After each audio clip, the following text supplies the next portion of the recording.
တိုင်းသားလက်နက်ကိုင်အဖွဲ့တွေရဲ့ PPST ခေါ်ငြိမ်းချမ်းရေးလုပ်ငန်းစဉ်ဦးဆောင်အဖွဲ့ကဖေဖော်ဝါရီလ20ရက်နေ့မှာကြီးညာချက်တစ်စောင်ထုတ်ပြန်ပြီးဝန်ထမ်းတွေရဲ့အာဏာဖီဆိုင်ရေးလှုပ်ရှားမှု CDM ကိုထောက်ခံကူညီမှာဖြစ်တယ်။အာဏာသိမ်းစစ်ကောင်စီနဲ့ဆွေးနွေးမှုတွေကိုရပ်ဆိုင်းထားပြီးအာဏာရှင်စနစ်ချုပ်ငြိမ်းရေးအတွက်ပြည်တွင်းပြည်ပအင်အားစုတွေနဲ့သူတို့ပူးပေါင်းဆောင်ရွက်မယ်လို့ကြေညာခဲ့ပါတယ်ခင်ဗျာ။အဲ့ဒီ PPST အဖွဲ့မှာပါဝင်တဲ့ ABSDF မြန်မာနိုင်ငံလုံးဆိုင်ရာကျောင်းသားများဒီမိုကရက်တစ်တပ်ဦးခေါင်းဆောင်ဦးတန်ကဲကဒီနေ့တိုက်ပွဲဟာ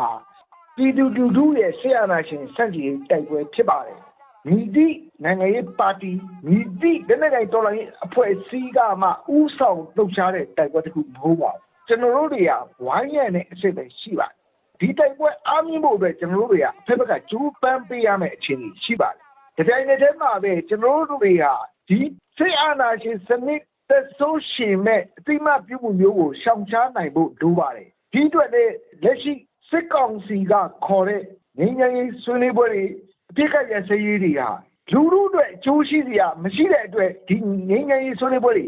ရက်တန့်ထားဖို့လိုတယ်လို့ကျွန်တော်တို့ဆုံးဖြတ်ခဲ့တာဖြစ်ပါတယ်ခင်ဗျာ1988အရေးတော်ပုံဟာတပိတ်မောက်လို့အာဏာသိမ်းတာဖြစ်တယ်ခုတော့မဟုတ်ဘူးအာဏာသိမ်းလို့တပိတ်မောက်တယ်ဘာဖြစ်လို့လဲလူထုဆန္ဒကိုစန့်ကျင်ပြီးတော့အာဏာသိမ်းလို့တပိတ်မောက်တာဖြစ်တယ်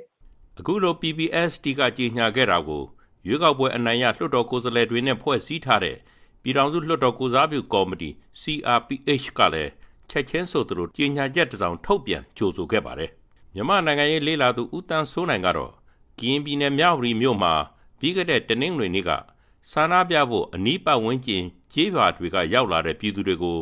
အစိုးရလုံခြုံရေးတပ်ဖွဲ့တွေကမြို့အဝင်မှာတားဆီးခဲ့ပေမဲ့ KNU ကရင်အမျိုးသားအစည်းအရုံးကဝင်ရောက်ဖိအားပေးပြောဆိုမှုကြောင့်လမ်းဖွင့်ပေးခဲ့ရတာကိုဥပမာတစ်ခုအနေနဲ့ထောက်ပြပြီး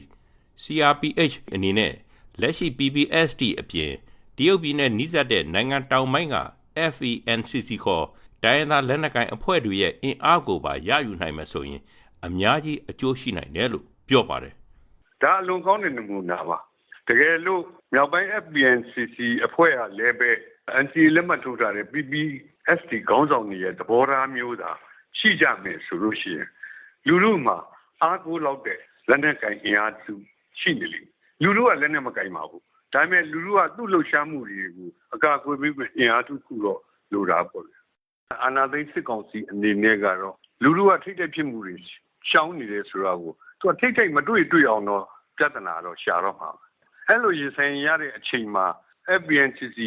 အဖွဲ့အနေနဲ့ပြည်သူလူထုရဲ့တိုက်ပွဲကိုကာကွယ်ပေးမယ်ဆိုတဲ့အနေအထားမျိုးရောက်အောင်စွတ်တော်ကုစားပြုကော်မတီအနေနဲ့ဆက်သွယ်ဆွေးနွေးပူးပေါင်းဆောင်ရွက်နိုင်မယ့်အခြေအနေတရက်ကိုရှာဖွေသင့်တယ်လို့ကျွန်တော်ယူဆပါတယ်ခင်ဗျဦးတန်းစိုးနိုင်ကမြန်မာနိုင်ငံမှာတိုင်းသားလက်နက်ကိုင်အဖွဲ့18ဖွဲ့ရှိပြီးအင်အားစုစုပေါင်း3သိန်းခွဲလောက်ရှိတဲ့အတွက်အင်အား4သိန်းလောက်ရှိတဲ့တပ်မတော်ကိုရင်ဆိုင်ဖို့တစုံတရာအင်အားရှိပါတယ်တိုင်းသားတော်လှန်ရေးအဖွဲ့တွေနဲ့ပြည်တွင်းပြည်ပအင်အားစုတွေကိုစုပေါင်းနိုင်မယ်ဆိုရင်တော့လူထုတိုက်ပွဲဟာအချိန်တိုအတွင်းအောင်မြင်မှာဖြစ်တယ်လို့သုံးသပ်ပါတယ်ခင်ဗျာ